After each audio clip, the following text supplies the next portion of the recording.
ഞാൻ അവിടെ 3 മാസം മുമ്പ് പോയതൊന്നും ഞാൻ അറിയില്ല. സത്യം ഒരാളാണെന്ന് ഞാൻ പ്രതീക്ഷിച്ചില്ല. ഞാൻ എത്ര നേരം ഫുഡ് കഴിച്ചിട്ടുണ്ടെന്ന് അറിയാം. അമ്മ നമ്മുടെ 12 നേരം ഫുഡ് കഴിച്ചിട്ടുള്ളതാ ഇവിടെ 12 നേരം. സത്യം 2 മണിക്കൂർ 1 മണിക്കൂർ 12 നേരം ഫുഡ് ഉണ്ടാക്കി തന്നിരുന്ന അമ്മയെ നിൽക്കണം.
ചേട്ടാ ജസ്റ്റ് ഒന്ന് ഫ്രണ്ട്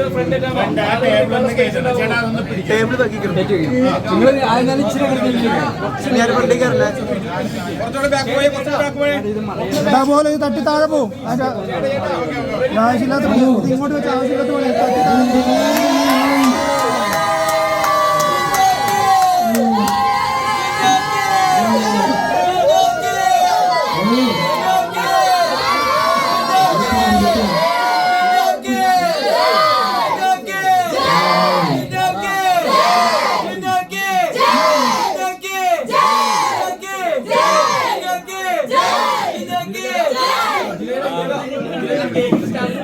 ഹലോ, ഞാൻ പഴയ ചിന്തകളാണ്.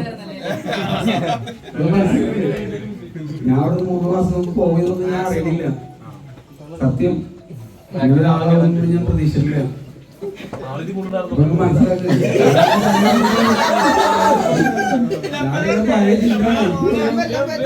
എന്തോ തോന്നുന്നു. സത്യം.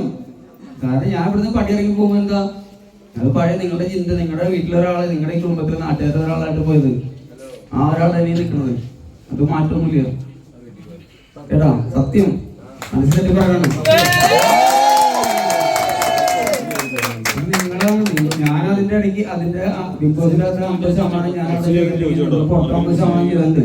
അതുകൊണ്ട് ഈ കപ്പ് നമ്മുടെ ഇരിക്കുന്നത്.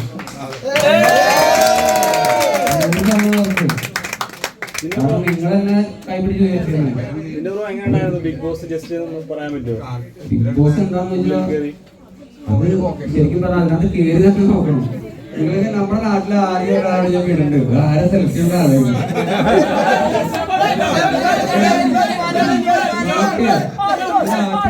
ഒരെണ്ണത്തിന് കൂടി ഞാൻ വീടുണ്ട്. മനസ്സിലാവണമെങ്കിൽ ഞാൻ എത്ര നേരം ഫുഡ് കഴിച്ചിട്ടുണ്ടെന്ന് അറിയാം. അമ്മ നമ്മുടെ 12 നേരം ഫുഡ് കഴിച്ചിട്ടുള്ളതാ ഇവിടെ 12 നേരം. സത്യം 2 മണിക്കൂർ 1 മണിക്കൂർ 12 നേരം ഫുഡ് ഉണ്ടാക്കി തന്നിരുന്ന അമ്മയെ നിൽക്കണം. അപ്പച്ചനോട്ടാ അപ്പച്ച നല്ല ഫുഡ് കഴിക്കും. അപ്പൊ ആ ഉണ്ടാക്കിയിരുന്ന ആൾ അവിടെ ചെന്നപ്പോ 3 നേരം ഭക്ഷണം പോകും. നമുക്കൊരു കായ കുറച്ചൊരു പാക്കറ്റ് കിട്ടിയിട്ടുണ്ടെങ്കിൽ ഞങ്ങൾ 25 രൂപ 1 2 3 ആ അവസ്ഥയിൽ വളരണം. അപ്പൊ ഭയങ്കര ടഫാണ്. സത്യം അടി കൊള്ളാല്ലേ. ഞാൻ കണ്ടല്ലോ അടി കൊള്ളണം. അടി കൊടുത്ത മഹാമാരൊക്കെ കഴിഞ്ഞോണ 2 സീസൺ നിങ്ങൾ കണ്ടില്ലേ. അപ്പൊ നമ്മുടെ റോബിൻ തന്നെ അവൻ നമ്മള് വിജയിക്കേണ്ട ആളല്ലായിരുന്നു. ജസ്റ്റ് ഞങ്ങൾ അടിച്ചുകൊണ്ട് ഓർത്തേ. അപ്പൊ എന്നോട് ഏഷ്യക്കാര് പറഞ്ഞ സാധനം മാത്രമേ ഉള്ളൂ, പോയത് അടിക്കുന്നുള്ളൂ. അടിക്കാതിരിക്കാന്നുള്ളതാണ് ഏറ്റവും വലിയ ടാസ്ക്. കാരണം എന്നെ സംബന്ധിച്ചോളം ദേഷ്യം കൂടുതലുള്ള ആളാണ്. അതൊക്കെ അവിടെ നമുക്ക് ശാന്തമായിട്ട് അല്ലേ എന്നെ പറ്റി പുറത്താക്കും.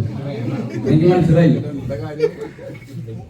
എന്താ പറയാ എന്താ പറഞ്ഞത് പുറത്തിറങ്ങും നല്ലോണം പ്രസംഗിക്കാൻ പറ്റും. ഇവിടെ നാട്ടിൽ നിൽക്കുന്ന മോഹൻ എടുത്ത് എന്തോ പോലെ ഡാൻസ് അതിന് മുകളിൽ ഞാൻ കളിക്കുന്നുണ്ട്. കാരണം അവസ്ഥയാവും നമ്മള് ഒരു മുദ്ര ആൾക്കാരെ മുദ്ര കിട്ടില്ല. ഡാൻസിന്റെ ബാലവാടികൾ പഠിക്കണം. അവരൊക്കെ നമ്മുടെ ഫ്രണ്ട്സ് അവിടെ നമ്മളെ ഗെയിമിന്റെ ഭാഗമായിട്ട് എന്നെ സംഭവം ആ ഗെയിം ഞാൻ അവിടെ ഉപേക്ഷിച്ചു, തീർന്നു. എനിക്ക് എന്റെ ഫ്രണ്ട്സാണ്. അവരവിടെ പുറത്തിറങ്ങിയിട്ട് അവരെന്ത് പറഞ്ഞാലും ചെയ്താലും എന്റെ ഭാഗത്ത് അവർക്കെതിരൊന്നും കഴിയില്ല, ആർക്കെതിരും കഴിയില്ല. കാരണം പിന്നെ അവരൊക്കെ എന്റെ സഹോദരന്മാരും സഹോദരികളായിരുന്നു. ഞാൻ അങ്ങനെ കണ്ടത്, അവരെന്നെ അങ്ങനെ കണ്ടത് എനിക്കറിയില്ല.